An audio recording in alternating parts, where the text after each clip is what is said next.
right, guys, happy Thursday. We're moving on today to leadership styles. Okay, we're going to talk about what it is that makes a good leader and the different types of leaders that exist. Okay, so the objectives, we're going to analyze leadership styles, we're going to explore characteristics of a leader and talk about verbal and nonverbal communication strategies, also the purpose of groups and leadership's role within them.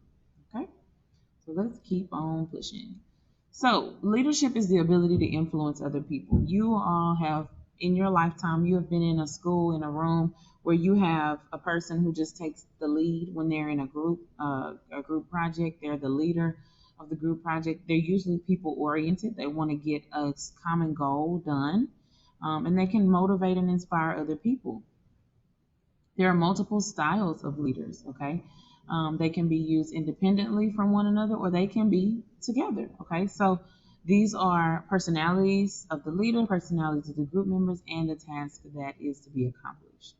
So Kurt Lewin was a psychologist who studied leadership styles, and he's going to talk about the social and organizational psychology behind different leadership personalities and leadership traits. So in his project, he assigned 3 groups of children to 3 different adults, and each group completed an arts and crafts project. The adults all used different styles of leadership, and then they looked at the results to see which leadership style, what was the outcome, okay, and how was it enacted. And so these are the leadership styles that are listed: authoritarian, participative, and laissez-faire. Say it with me: laissez-faire. Okay, that is, I think that's French, if I'm not mistaken. Okay, so authoritarian is very autocratic. It is full authority, full control. Okay, that is dictatorship. Think about it like that. Okay, there are very high policies, high regulations. Okay, procedures that are not to be messed with. Okay, very authoritarian. So it is the most effective and appropriate when there is employees with low levels of training and skill, people who basically don't know what they're doing. That is who you would need to use authoritarian leadership over.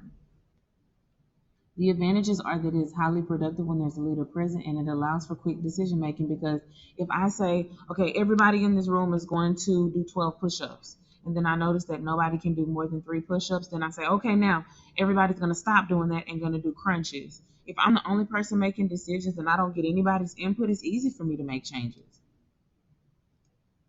But there are disadvantages. It's one-way communication. People usually get frustrated. They don't like their management, and they can become dependent on the leader. What happens if the leader's gone one day?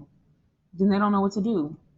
Participative, however, is appropriate when there is a larger team need. Okay, there's a need for a team, and it's bigger than just what one person can tell me to do. Okay, the team will have ownership of their decisions, and they will have a positive work environment that allows them to think creatively, that gets rid of tension or hostility, and that allows them to be motivated to find the best solutions.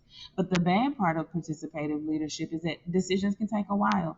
Have you ever been in a group project? There's no real leader, and everybody's like, what do you want to do? I don't know. What do you want to do? Well, I don't know. Well, let's do this. Well, no, let's do that. It takes forever to come with a decision. Have you ever taken a group picture with your family? How long did it take for everybody to get together? That's what participative leadership is like. Okay, everybody's doing whatever, but they need to come and focus in. Okay. Sometimes group pressures results in how people think.